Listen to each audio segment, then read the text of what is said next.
मेरा और मेरे भाई को अचानक दो टैलिस्मैन मिल गए। एक था गॉड ऑफ एग्जाम्स पोजेशन और दूसरा था गॉड ऑफ वेल्थ पोजेशन। मेरे भाई ने तुरंत वेल्थ वाला टैलिस्मैन छीन लिया, इसलिए मुझे मजबूरन दूसरा लेना पड़ा। लेकिन किसको पता था कि ये टैलिस्मैन सिर्फ 1 साल के लिए ही काम करते हैं। ज्यादा लग्जरी वाली लाइफ ने मेरे भाई को जल्दी ही बर्बाद कर दिया। लेकिन मैं हमेशा मेहनत से पढ़ाई करता रहा, क्योंकि जो चीजें मेहनत से सीखी जाती हैं वो कभी एक्सपायर नहीं होती। बाद में मैंने national science and technology award जीता और एक बिजनेस जीनियस के साथ मिलकर शेनुआ ग्रुप बनाया और 100 बिलियन से ज्यादा नेटवर्थ के साथ मैं दुनिया का सबसे अमीर आदमी बन गया। लेकिन मेरा भाई अंदर ही अंदर जल रहा था। एक फैमिली गैदरिंग में उसने मुझे धक्का दिया और मैं सीढ़ियों से गिर गया। फिर जब मैंने दोबारा जन्म लिया, उस दिन से 1 हफ्ता पहले जब हमें टैलिस्मैन मिले थे, मैंने देखा कि मेरा भाई ऑलरेडी एग्जाम वाला टैलिस्मैन चूज कर चुका है। तब मुझे समझ आ गया कि वो भी रीबॉर्न है, क्योंकि पिछली लाइफ में तो वो वेल्थ वाला टैलिस्मैन लेने के लिए पागल हो रहा था। मैं हल्का सा मुस्कुराया। मुझे पढ़ाई वैसे भी पसंद है, तो एग्जाम टैलिस्मैन मेरे लिए बोनस है। मैंने बिना हेजिटेशन के ये टैलिस्मैन एक्सेप्ट कर लिया और उससे बोला, भाई इस बार मेरी बारी, मैं एंट्रेंस एग्जाम में टॉप करूंगा, किंग बे में एडमिशन लूंगा और दुनिया का रिस्पेक्टेड साइंटिस्ट बनूंगा। तू बस 1 साल मजे कर, फिर गरीब बन जाना। ये देखकर मैं बस हल्की सी स्माइल देता हूँ और सोचता हूँ, चल मैं भी तेरी थोड़ी हेल्प कर देता हूँ ब्राइट फ्यूचर के लिए। वेल्थ टैलिस्मैन मिलते ही मैंने अपने पास के सिर्फ 50 युआन लिए और लॉटरी स्टेशन पहुंच गया। 20 युआन के 10 स्क्रैच कार्ड्स लिए। जैकपॉट तो नहीं लगा, लेकिन 50,000 युआन मिल। फिर मैंने वो 50,000 अलग अलग लॉटरी स्टेशंस में इन्वेस्ट किए। हर जगह 10,000 लगाकर डिफरेंट 100 फोल्ड फॉर्चून टिकट्स खरीदे और रात के ड्रॉ का वेट करने लगा। टिकट्स लेने के बाद मैंने फोन, कंप्यूटर, हेडफोन्स और बाकी गैजेट्स ले लिए जो मेरे पास पहले नहीं थे। फिर मैं HID गया और वहां जम के खाना खाया। पिछली लाइफ में मैं इतना पढ़ाई और रिसर्च में बिजी रहता था कि खाना खाना भूल जाता था, जिससे गैस्ट्राइटिस बढ़कर स्टमक कैंसर बन गया। मैं कुछ खा ही नहीं पाता था। मेरे पास इतना पैसा था कि मैं दुनिया के सारे हॉट पॉट, बारबेक्यू और स्क्यूअर रेस्टोरेंट्स खरीद सकता था, लेकिन मेरा पेट एक बाइट भी हैंडल नहीं कर पाता था। और आज मैं आराम से हॉट पॉट एंजॉय कर रहा था। उसके बाद मैंने एक 5 स्टार होटल में किंग साइज रूम बुक किया। पिछली लाइफ में अच्छी नींद के लिए मैंने 4.2 मिलियन का हेस्टिंग्स मैट्रेस तक खरीद लिया था, लेकिन फिर भी इंसोम्निया नहीं गया। रात भर आंखें खुली रहती थी, डर लगता था कि मेरा दिमाग स्लो हो जाएगा और मैं नई टेक्नोलॉजी नहीं बना पाऊंगा। स्लीपिंग पिल्स लेने की हिम्मत भी नहीं होती थी और बस सुबह तक जगता रहता था। लेकिन अब मेरी नींद फाइनली नॉर्मल हो गई। जब मैं उठा तो 15 घंटे बीत चुके थे। मैंने फोन उठाया और लॉटरी रिजल्ट्स चेक किए। ध्यान से देखने पर पता चला कि मैंने टोटल 1.5 मिलियन जीत लिए। ये ओवरनाइट रिच होने जैसा नहीं था, लेकिन बिना वेल्थ टैलिस्मैन के कई लोग अपनी पूरी लाइफ में 10,000 भी नहीं जीत पाते। मैं तुरंत लॉटरी सेंटर गया और 20% टैक्स कटने के बाद मेरे पास 1.2 मिलियन बचे। मेरे बेवकूफ भाई की तरह नहीं, जो पैसा से पैसा बनाना नहीं जानता था और टैलिस्मैन खत्म होते ही फिर गरीब हो गया। मैंने रिसर्च की है, कंपनी चलाई। मेरी पिछली लाइफ का नॉलेज अभी भी मेरे पास है। पैसा सिर्फ एक टूल है, असली पावर नॉलेज और स्किल्स है। मैंने कंप्यूटर ऑन किया, सिक्योरिटीज अकाउंट बनाया और डोंगफैंग टेक्नोलॉजी स्टॉक ढूंढा, जो मेरी लास्ट लाइफ में लेजेंड था। अभी ये बिल्कुल स्टार्टिंग स्टेज में था और प्राइस सबसे लो था। मुझे याद था कि 1 हफ्ते में ये ऊपर जाएगा और 6 महीने में 1 युआन से सीधा 300 युआन पर शेयर तक पहुंच जाएगा, यानी पैसा बढ़ाने का सबसे फास्ट तरीका। मैंने बिना सोचे पूरे 1.2 मिलियन उस स्टॉक में इन्वेस्ट कर दिए और 300x रिटर्न का वेट करने लगा। उधर मेरा भाई एग्जाम टैलिस्मैन होने के बाद भी सीरियस नहीं था। क्लास में या तो सोता रहता था या मैगजीन पढ़ता रहता था। होमवर्क कभी नहीं करता था। टीचर्स उसे डांटते थे, लेकिन वो एटीट्यूड में बोलता है, मैं नेचुरल जीनियस हूँ, मुझे इतनी मेहनत करने की जरूरत नहीं है। एनीवे, जब कॉलेज एंट्रेंस एग्जाम आएगा ना, तब तुझे दिखेगा कि प्रोविंशियल टॉप स्कोरर कौन बनेगा। ये बोल के वो सपने देखने लगा और टीचर ने भी फाइनली उसे इग्नोर कर दिया। लेकिन मैं अपनी तरफ से पढ़ाई करता रहा। पिछली लाइफ में मैं ऑलरेडी प्रोविंशियल टॉप स्कोरर था और किंग बे से पोस्ट डॉक्टरेट भी किया था। फिर भी मैं इस एग्जाम को लाइटली लेने की हिम्मत नहीं कर सकता था। लेकिन इस बार मेरा गोल किंग बे नहीं था और सबसे इंपॉर्टेंट बात, मैं बिल्कुल भी अपनी पिछली लाइफ का सेम पाथ रिपीट नहीं करना चाहता था। जब हेवन ने मुझे दोबारा चांस दिया है तो सेम रास्ता चलना बेकार है और इस बार मैं बिल्कुल नहीं चाहता था कि मेरी मुलाकात लियू रुआन से हो। वो टेक जीनियस लड़का और बिजनेस जीनियस लड़की दोनों का कॉम्बिनेशन दुनिया को परफेक्ट लव स्टोरी लगता था, जैसे कोई मिथ हो। लेकिन सच ये था कि हर कदम जो मैं लेता था वो ऐसे था जैसे नंगे पैर चाकू पर चल रहा हूँ। खून निकल रहा है, दर्द हो रहा है, फिर भी दुनिया के सामने मुझे मुस्कुराना पड़ता था। मेरे भाई के पास एग्जाम टैलिस्मैन था। चाहे वो कितना भी लेजी रहे, पढ़ाई ना करे, उसके रिजल्ट्स पर कोई फर्क नहीं पड़ता था। उल्टा वो हमेशा मुझसे 1 नंबर ज्यादा लाता था और स्कूल में फर्स्ट आता था। टीचर्स और क्लासमेट्स सब उसकी तारीफ करते थे। उसका एटीट्यूड और भी ऊपर चढ़ गया था। जब भी वो मुझे पढ़ते हुए देखता, मुझे मॉक करता, भाई तू चाहे जितनी मेहनत कर ले, मुझे बीट नहीं कर सकता। बेटर है पढ़ना छोड़ दे और अपने बेचारे वेल्थ टैलिस्मैन से लॉटरी टिकट्स खरीद, 1 साल मजे कर और फिर गरीब बनने का वेट कर। मैं उसे कंप्लीटली इग्नोर करता रहा। मेरे स्टॉक्स ऑलरेडी 100x बढ़ चुके थे और मेरे अकाउंट में 400 मिलियन से ज्यादा फंड हो चुका था। मुझे लैविश लाइफ में इंटरेस्ट नहीं है। मुझे बस दिन में 3 टाइम अपना पसंद का खाना और एक अच्छी नींद चाहिए। और लॉटरी में अब और टिकट्स नहीं खरीदूंगा। दूसरों के लिए भी चांस रहना चाहिए। दिन बीतते गए और एग्जाम करीब आता गया। जब डोंगफैंग टेक्नोलॉजी का स्टॉक 300 युआन पर शेयर तक पहुंच गया, मैंने तुरंत सब सेल कर दिया। मेरे अकाउंट में 400 मिलियन से ज्यादा हो गए और मैं इतना पैसा आइडल नहीं छोड़ने वाला था। अपनी मेमोरी का यूज करके मैंने और पोटेंशियल स्टॉक्स में इन्वेस्ट किया ताकि वो और ग्रो करे। उधर मेरा भाई अपनी हैंडसम फेस और जीनियस बॉय इमेज के साथ ऑनलाइन फेमस हो गया। नॉलेज शेयर करके उसने लगभग 2 मिलियन कमा लिए, लेकिन पिछली लाइफ से उसने कुछ नहीं सीखा। अपनी एबिलिटीज इंप्रूव करने का उसने कभी सोचा ही नहीं। एक दिन वो स्मग फेस के साथ मेरे रूम में आता है और बोलता है, भाई गेस कर मैं किससे मिला। मैं उस वक्त रिसर्च डेटा कैलकुलेट कर रहा था, मैंने ऊपर देखना भी जरूरी नहीं समझा, नहीं पता और इंटरेस्ट भी नहीं है। वो हंस के बोलता है, नाम सुनेगा तो इंटरेस्ट आ जाएगा, लियू रुआन, वो बिजनेस जीनियस गर्ल। ये बोलते वक्त वो मुझे बड़े इंटरेस्ट से देख रहा था, जैसे कह रहा हो पिछली लाइफ में जो कुछ तेरा था अब सब मेरा होगा। मैं कितना खुश हूँ। मैं प्रिटेंड करता हूँ जैसे मुझे कुछ समझ ही नहीं आ रहा। मुझे नहीं पता तू क्या बोल रहा है, कौन सी लास्ट लाइफ। ये सुन के वो थोड़ा कंफ्यूज हो गया। तू रीबॉर्न नहीं हुआ? मैं एक्ट करता हूँ, रीबॉर्न? तू ज्यादा नॉवेल्स पढ़ के पागल तो नहीं हो गया? मैं उसका फॉरहेड टच करने जाता हूँ लेकिन वो मेरा हाथ हटा देता है। फिर थोड़ा डिसअपॉइंटेड होकर बोलता है, मजा ही नहीं आया, मैं तो सोच रहा था तू देखेगा कैसे मैं तेरी पिछली लाइफ की सब चीजें ले लेता हूँ इंक्लूडिंग लियू रुआन। फिर कोई बात नहीं, इस लाइफ में भी तू मुझे बीट नहीं कर सकता। किंग बे मेरा है, लियू रुआन मेरी है, सीईओ बनना भी मेरा है और तू अपने छोटे भाई की बात मान और थोड़ी और लॉटरी टिकट्स खरीद ले, वरना फ्यूचर में सड़क पे आ जाएगा। मेरा कोल्ड रिएक्शन देखकर वो गुस्से में डोर पटक के चला गया, लेकिन थोड़ी देर बाद वो फिर आया, इस बार फोन लेके, कैमरा सीधा मेरी तरफ। वीडियो कॉल पे लियू रुआन थी। रुआन, मैं इंट्रोड्यूस करता हूँ, ये मेरा हैंडसम भाई है। स्क्रीन पे लियू रुआन को देखते ही मुझे अंदर से डिस्कम्फर्ट फील हुआ। मैंने सोचा छोड़, हर किसी की अपनी डेस्टिनी होती है, ये मेरे भाई का चॉइस है, जो होगा वो खुद भुगतेगा, मुझे कोई मतलब नहीं। वो बोलता है, रुआन बता मेरा भाई कैसा है। लियू रुआन का रिप्लाई आया, कुछ खास नहीं। ये सुनते ही मेरे भाई का फेस चमक गया। वो मुझे स्मग लुक देता है, देखा भाई रुआन बोल रही है तो कुछ खास नहीं है। मैं सीधा सिर हिला देता हूँ, हाँ सही है। फिर कैजुअली बोलता हूँ, हेलो ब्यूटीफुल। मेरा भाई थोड़ा ऑकवर्ड हो गया। फिर वीडियो में बोलता है, इसे अपनी औकात पता है, ये जानता है कि ना पढ़ाई में और ना लुक्स में ये मुझसे कंपेयर कर सकता है। और लियू रुआन सीधा बोलती है, हाँ ये तुमसे कंपेयर नहीं कर सकता। आफ्टर ऑल जीनियसेस इस दुनिया में माइनॉरिटी होते हैं, सही बात, और हम दोनों उनमें से हैं। दुनिया हमारी होगी और तब मेरा भाई तो मेरे लिए काम करने के लायक भी नहीं होगा।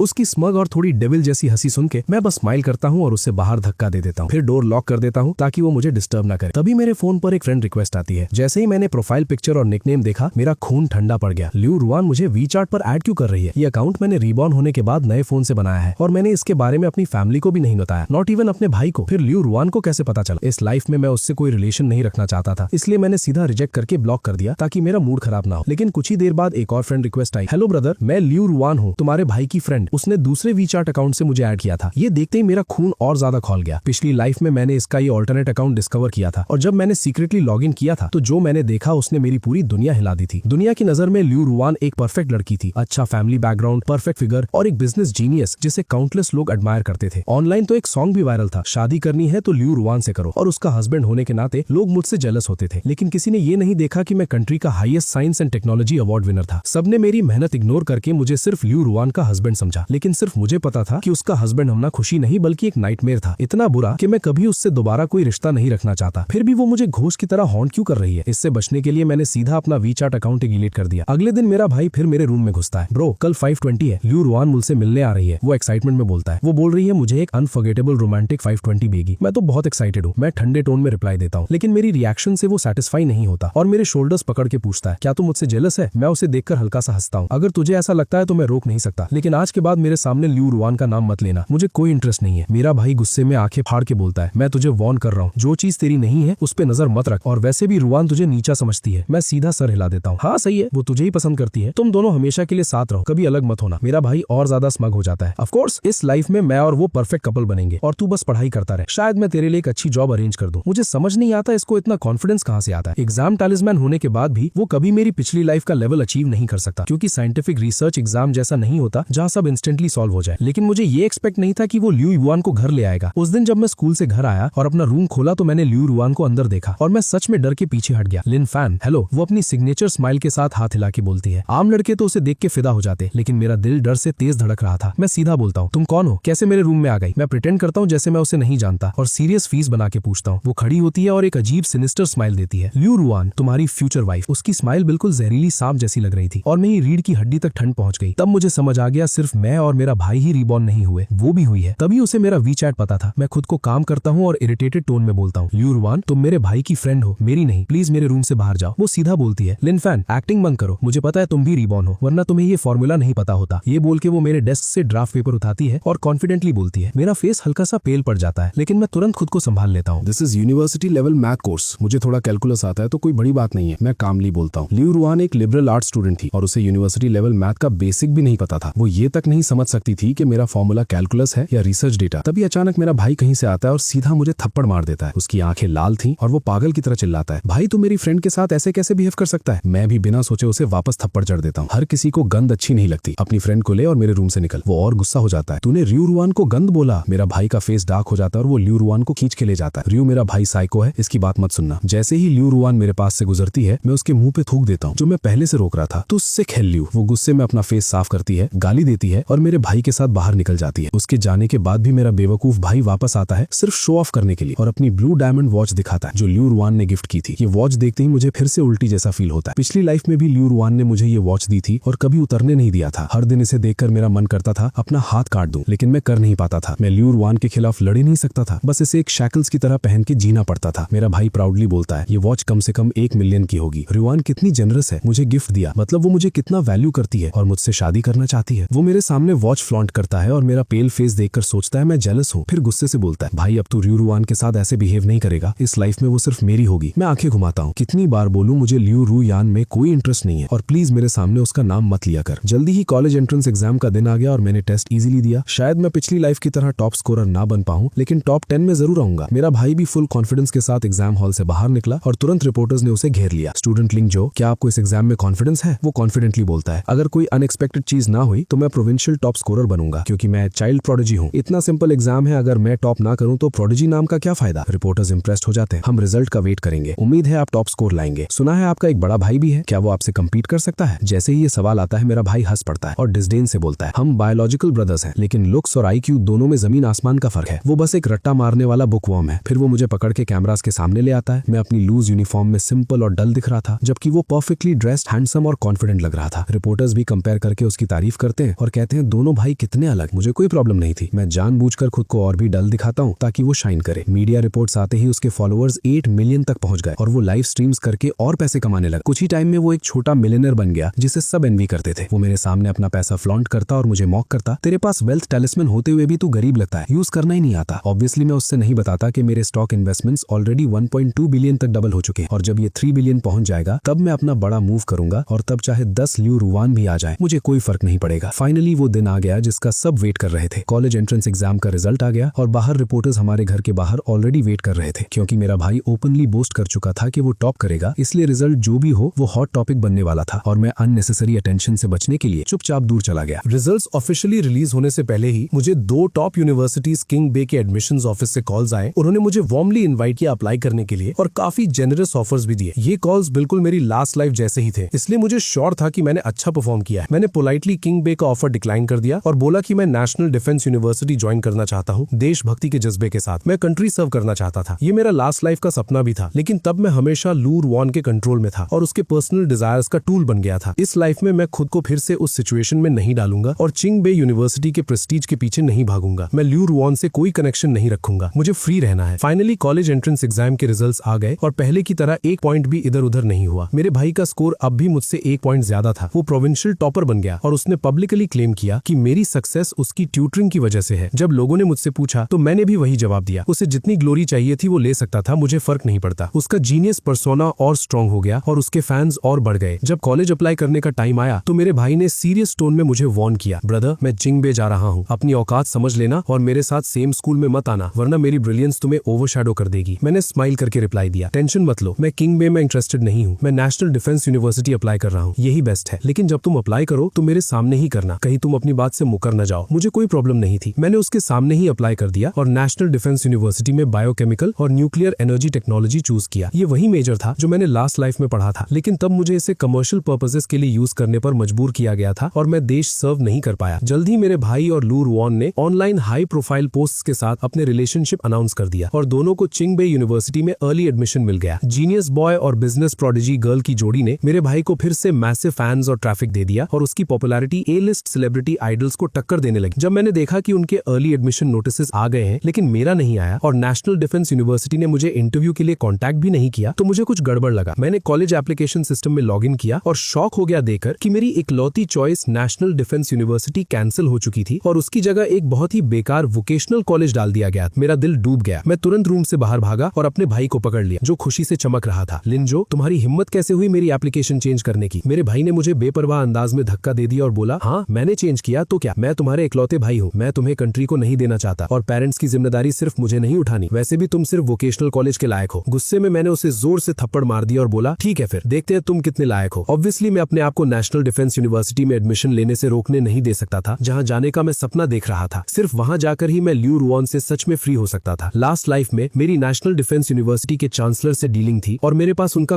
कांटेक्ट भी था। मैंने उन्हें कॉल किया और अपनी सिचुएशन एक्सप्लेन की। उन्होंने मुझे कैपिटल आकर इंटरव्यू देने को बोला। मैंने तुरंत फ्लाइट बुक की और प्लेन में बैठ गया। कैपिटल पहुंचकर मैं चांसलर से मिला और मेरी बात सुनने के बाद उन्होंने तुरंत एक्सेप्शन देकर मुझे एडमिट करने का ऑफर दे दिया। उन्होंने मुझे ये भी प्रॉमिस किया कि अगर मैं खुद रिसर्च फंड कर सकता हूँ तो वो मुझे बायोकेमिकल और न्यूक्लियर एनर्जी की टीम देंगे। मेरे स्टॉक एसेट्स ऑलरेडी 3 बिलियन तक पहुंच चुके थे, इसलिए फंडिंग कोई प्रॉब्लम नहीं थी। मुझे सिर्फ एक प्लेटफॉर्म और टैलेंटेड टीम चाहिए थी। लेकिन जब मेरे भाई को पता चला कि मैं नेशनल डिफेंस यूनिवर्सिटी ज्वाइन कर रहा हूँ तो वो कंफ्यूज होकर बोला, तुम अपनी मेरिट पर नेशनल डिफेंस यूनिवर्सिटी में कैसे एडमिट हो सकते हो? मैं बिना जवाब दिए अपना सूटकेस लेकर घर से निकल गया। जाने से पहले मैंने मुड़कर उसे याद दिलाया, हमारे गुड लक चार्म्स अब एक्सपायर होने वाले हैं। किंग बे में एंट्रेंस एग्जाम होगा जो एबिलिटीज टेस्ट करेगा। अपनी असली सच्चाई बाहर मत आने देना। ये सुनते ही मेरे भाई के चेहरे पर एक पल के लिए घबराहट आई, लेकिन वो जल्दी संभल गया और बेपरवाह टोन में बोला, मुझे ऑलरेडी एडमिशन मिल चुका है, मुझे नहीं लगता वो मुझे निकाल सकते हैं। आखिर मैं 10 मिलियन फैंस वाला इंटरनेट सेलिब्रिटी हूँ, वो इतने टैक्टलेस नहीं होंगे। जो भी हो, मैं अपना सूटकेस घसीटता हुआ सीधा अपने सपने की तरफ बढ़ गया, जहाँ मैं देश की रक्षा में योगदान देना चाहता था। जैसे ही मैं प्लेन से उतरा, मेरा फोन बजा और अननोन नंबर देखकर मुझे लगा नेशनल डिफेंस यूनिवर्सिटी का कॉल होगा, लेकिन फोन पर लियू रुआन की मीठी लेकिन खतरनाक आवाज सुनाई दी। लिन फैन, मैं डिमांड करती हूँ कि तुम तुरंत नेशनल डिफेंस यूनिवर्सिटी से विड्रॉ हो जाओ, वरना मैं तुम्हारे भाई की जिंदगी नरक बना दूंगी। मेरी लास्ट लाइफ में भी लियू रुआन ने मेरे भाई की जिंदगी का यूज करके मुझे थ्रेटन किया था। तब मैंने भाई के रिश्ते को इंपॉर्टेंस दिया और उसे अपनी वीकनेस बना लिया, लेकिन इस लाइफ में वो हर मोड़ पर मुझे नीचा दिखाने की कोशिश करता रहा और उसने मेरी एप्लीकेशन तक बदल दी, जिससे मेरे अंदर बची हुई थोड़ी सी फैमिली फीलिंग भी खत्म हो गई। अब मुझे उसकी जिंदगी या मौत से कोई फर्क नहीं पड़ता, खासकर अगर उसका मतलब लियू रुआन से डील करना हो तो। मैंने लियू रुआन से एक शब्द भी और नहीं बोला, सीधा कॉल कट किया, उसका नंबर ब्लॉक किया और फोन बंद कर दिया। स्कूल पहुंचकर रजिस्ट्रेशन के वक्त चांसलर ने मुझे अपने ऑफिस बुलाया और कंप्लेंट लेटर्स का एक ढेर मेरे सामने रख दिया और बोला, इन सब लेटर्स में तुम पर गलत कैरेक्टर और चीटिंग के एक्यूजेशंस हैं, तुम क्या चाहते हो? मुझे तुरंत समझ आ गया कि ये सब लियू रुआन का काम है, क्योंकि वो जानती थी कि अगर मैं नेशनल डिफेंस यूनिवर्सिटी ज्वाइन कर गया और स्टेट प्रोटेक्टेड रिसर्चर बन गया तो वो कभी मुझे कंट्रोल या एक्सप्लॉइट नहीं कर पाई। मैंने लेटर्स खोलने की जरूरत नहीं समझी और शांत रहकर चांसलर की तरफ देखा। चांसलर, मेरा कॉन्शियंस बिल्कुल क्लियर है, अगर आपको डाउट है तो आप मुझे प्रोविजन पर रख सकते हैं। चांसलर ने मेरे कंधे पर हाथ रखा और मुस्कुराते हुए बोला, मैंने तुम्हें खुद रिक्रूट किया है, मुझे तुम पर भरोसा है और मुझे उम्मीद है तुम देश की रक्षा में योगदान दोगे। हमें तुम जैसे टैलेंट की जरूरत है। फिर उन्होंने बाहर की तरफ इशारा किया। मैं मुड़कर देखा तो दरवाजे पर वही चेहरा था जो 2 जिंदगियों से मेरे सपनों में था। मेरा दिल तेज धड़कने लगा। वो थी निंग बिंग, मेरी छोटी सी लड़की जैसी अपनी सी लगने वाली। चांसलर ने उसे इंट्रोड्यूस करते हुए कहा, ये तुम्हारी टीम ज्वाइन करना चाहती है, देख लो तुम्हें चाहिए या नहीं। मैंने बिना एक सेकंड सोचे एक्साइटेड होकर सर हिलाया, हाँ मुझे चाहिए। मैं नेशनल डिफेंस यूनिवर्सिटी में आने के लिए इतना डिटर्मिन्ड सिर्फ देश की रक्षा के लिए नहीं बल्कि बिंग बिंग के लिए भी था। मैं उसके साथ काम करना और उसके साथ जीना चाहता था। थैंक यू जूनियर लिंग, प्लीज आगे मेरा ख्याल रखना। बिंग बिंग ने अपना हाथ मेरी तरफ बढ़ाया। मैं थोड़ा नर्वस होकर उसका हाथ पकड़ा और जैसे ही मैं हाथ वापस लेने वाला था उसने अचानक मेरा हाथ जोर से पकड़ लिया और चमकती आंखों से मुझे देखते हुए बोली, लिन फैन, मैंने तुम्हारा बहुत लंबा इंतजार किया है। मैं हैरान होकर उसे देखने लगा। तुम मुझे जानती हो? वो हल्की सी मुस्कुरा कर बोली, मैं तुम्हें बहुत बहुत पहले से जानती हूँ। इतना लंबा जैसे एक पूरी जिंदगी बीत गई हो। निंग बिंग ने मुझे गहरी नजर से देखा। उसकी आंखों में एक अलग सी चमक थी। मैं समझ गया वो भी रीबॉर्न थी। मैंने हमेशा सोचा था कि मेरे फीलिंग्स उसके लिए सिर्फ एक तरफ से है, लेकिन मैंने कभी एक्सपेक्ट नहीं किया था कि वो भी मेरा इंतजार कर रही होगी। मेरी आंखें हल्का सा नम हो गई। मैंने झुककर उसे प्यार से देखा और कहा, तो क्या मैं तुम्हें हक कर सकता हूँ? निंग बिंग ने अपने हाथ खोल दिए और सीधा मेरी बाहों में आ गई। उसके दिल की धड़कन महसूस करके मुझे लगा जैसे मैं एक ऐसे सपने में हूँ जिसे मैं कभी जागना नहीं चाहता। जल्द ही मैं और बिंग बिंग ने एक रिसर्च टीम बना ली और अपनी पास्ट लाइफ की मेमोरीज के बेस पर हमने उन टैलेंटेड लोगों को रिक्रूट किया जो अभी यंग थे लेकिन फ्यूचर में बहुत बड़ा नाम करने वाले थे। रिसर्च फंडिंग मेरी खुद की थी, इसलिए मैं उसे फ्रीली यूज कर सकता था। हमारी टीम का हर प्रोजेक्ट बहुत स्मूथली चला और एक के बाद एक ब्रेकथ्रूज आए, जिससे हमने दुनिया के बाकी देशों को पीछे छोड़ दिया और अपने देश की डिफेंस कैपेबिलिटी को काफी स्ट्रॉन्ग बना दिया, जिसकी वजह से वेस्टर्न कंट्रीज स्पेशली कंट्री मैरी टेंशन में आ गए। सुना है कंट्री एम की मिलिट्री ने मेरे सर पर हाई प्राइस तक रख दिया है, लेकिन कोई मुझे ढूंढ नहीं सकता और ना ही मेरी असली आइडेंटिटी जानता है, क्योंकि जिस दिन से मैंने नेशनल डिफेंस रिसर्च ज्वाइन किया उस दिन से मैं लिन फान नहीं बल्कि कोड नेम ड्यूरो 1 बन गया। मैं और बिंग बिंग रिसर्च में भी और सोच में भी एकदम कंपैटिबल थे और ना हमने काम को अपने रिलेशनशिप के बीच आने दिया और ना रिलेशनशिप को काम के बीच। जिस इंसान से तुम प्यार करते हो उसके साथ रहना और वही काम करना जो तुम्हें पसंद हो सच में सबसे बड़ी खुशी होती है। जहाँ तक लियू यान के दिए हुए नाइटमेयर की बात है, वो अब पूरी तरह खत्म हो चुका था, क्योंकि अब मैं एक प्रोटेक्टेड आइडेंटिटी था जिसे वो कभी टच नहीं कर सकती थी। और मेरे भाई और उसकी अब क्या हालत है मुझे बिल्कुल परवाह नहीं थी। लेकिन मैं ऐसा भी नहीं हूँ कि दुनिया से कंप्लीटली कट कर सिर्फ रिसर्च में डूबा रहूं। कभी कभी मैं उनके बारे में न्यूज देख लेता था। इस लाइफ में मेरे बिना लू रुयान एक सक्सेसफुल बिजनेस टाइकून नहीं बन पाई। उसने कंपनी तो खोली लेकिन वो आधे साल में ही बैंकरप्ट हो गई और इलीगल फंड रेजिंग के केस में उसे 15 साल की जेल हो गई। मेरा भाई लिन जो भी जब एग्जाम चार्म का इफेक्ट खत्म हुआ तो किंग बे यूनिवर्सिटी के एंट्रेंस एग्जाम में चीटिंग करते हुए पकड़ा गया और उसे निकाल दिया गया। लाइव स्ट्रीम के दौरान वो सिंपल सिंपल प्राइमरी स्कूल के मैथ्स तक सॉल्व नहीं कर पाता था और ना ही जूनियर हाई लेवल की इंग्लिश प्रॉपरली पढ़ पाता था। उसका जीनियस बॉय इमेज तुरंत टूट गया। फैंस एक एक करके छोड़ते गए और उसे इंटरनेट से बैन कर दिया गया, बिल्कुल लास्ट लाइफ की तरह। वो फिर से गरीब और बर्बाद हो गया और मेंटल ब्रेकडाउन का शिकार हो गया। लोग उसकी हालत का वीडियो बनाकर ऑनलाइन डालते रहते थे और वो हर मिलने वाले से पूछता था, आखिर क्यों मेरा भाई जो भी चूज करता है वो सक्सेसफुल हो जाता है और मैं जो भी चूज करता हूँ वो बदनसीबी बन जाता है। कोई उसका जवाब नहीं देता था, लेकिन मैं उसे कहना चाहता था, तुम क्या चूज करते हो वो इम्पोर्टेंट नहीं है, इम्पोर्टेंट है मेहनत। सिर्फ मेहनत से पाई हुई चीज कभी खत्म नहीं होती।